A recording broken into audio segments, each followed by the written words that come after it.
Hi friends, welcome to our channel super trader Lakshya. यहाँ पे बात करने वाला हूँ किस तरीके से आप प्लान कर सकते हैं कल के दिन। आज जो मार्केट था वो बहुत ही ज़्यादा रेंज बाउंड था। आज उन लोगों ने जिन्होंने बहुत ज़्यादा डायरेक्शनल प्ले करने की कोशिश की होगी इस मार्केट को, उन्होंने लॉस ही किया होगा एंड ऑफ द डे, अगर वो स्विंग नहीं पकड़ पाए सही से। तो मुझे ऐसा लगता है कि जो एफआईआई का डेटा है, एफआईआई के डेटा में पूरा मिक्स मसाला है। मुझे नहीं लगता कि मार्केट कोई एक डायरेक्शन लेने वाला है अगले 1 से 2 दिन। इमीडिएटली तो फिलहाल नहीं दिख रहा until and unless US market कोई बड़ा ट्रिगर देता है। अगर हम यूएस मार्केट की बात करें तो यूएस मार्केट आज ग्रीन में है।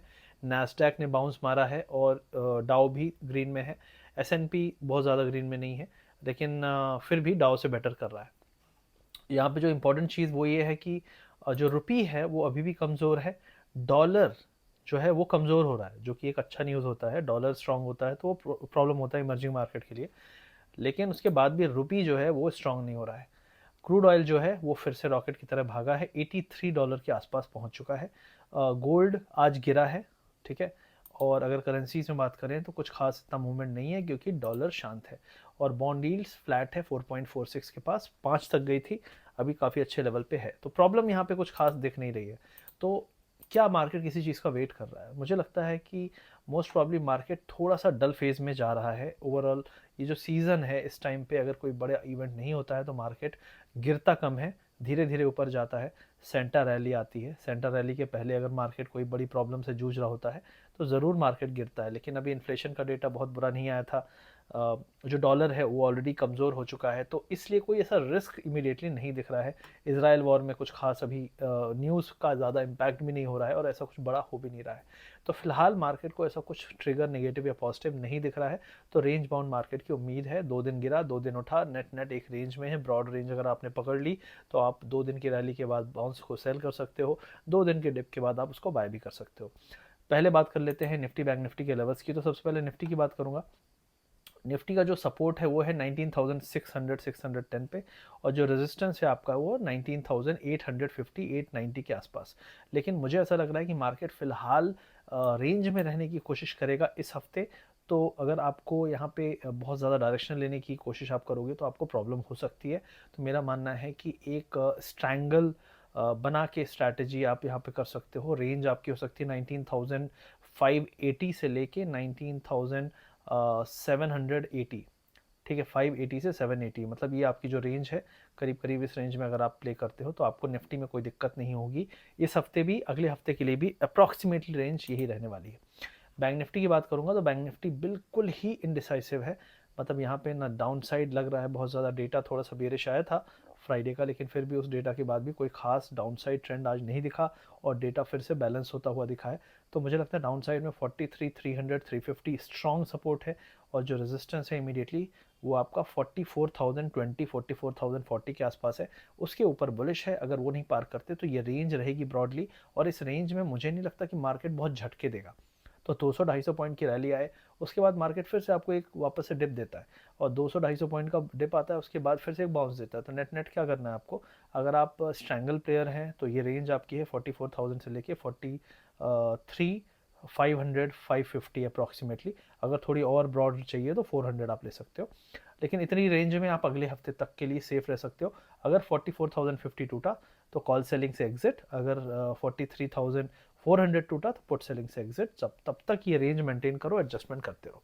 ये फिलहाल मुझे सेटअप दिख रहा है।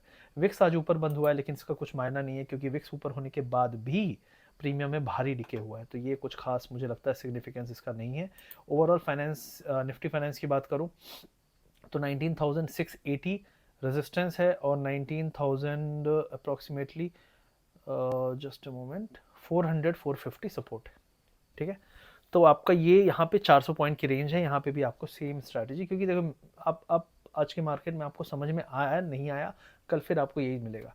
क्योंकि डेटा जो क्लियरली दिखाया जा रहा है वो ये है कि मार्केट में इंडेक्स मैनेजमेंट बैलेंसिंग एक्ट चल रहा है दोनों साइड से। और आज पहले निफ्टी स्ट्रांग था, फिर निफ्टी वीक हुआ, बैंक निफ्टी स्ट्रांग हुआ, नेट नेट कुछ नहीं हुआ।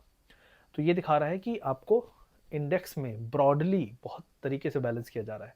इसका मैं अभी फिलहाल ना बुलिश बोलूंगा ना बेरिश बोलूंगा, क्योंकि जहां पे हम ये कर रहे हैं कंसोलिडेशन, आप देखेंगे फिन निफ्टी में, बैंक निफ्टी में मार्केट ने डबल टॉप बनाया।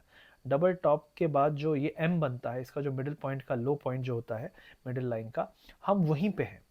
और ये पॉइंट हमेशा एक होता है कंसोलिडेशन की रेंज में।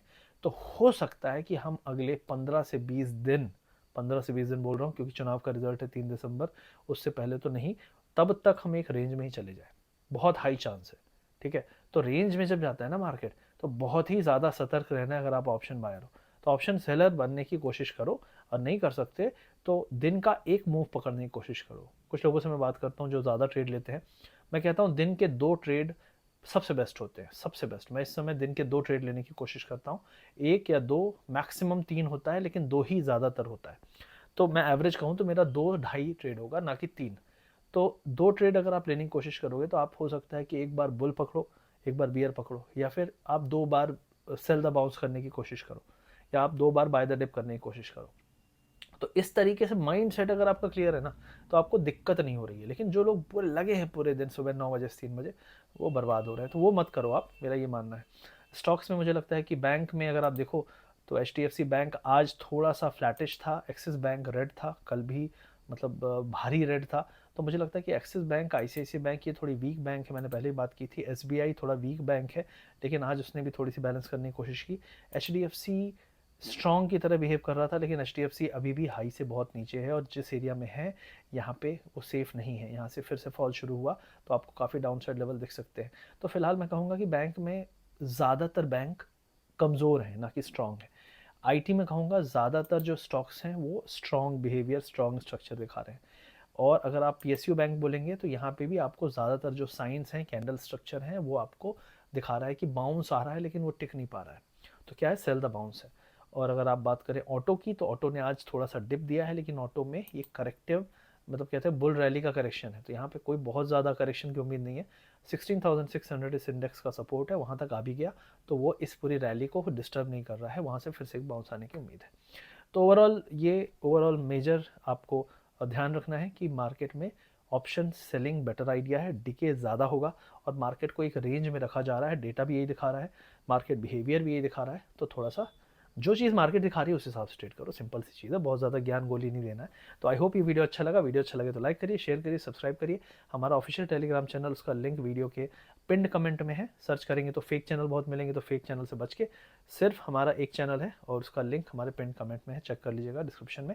और सीखना है तो उसका भी लिंक आपको पिंड कमेंट और डिस्क्रिप्शन में मिल जाएगा। Thank you very much, see you soon, take care.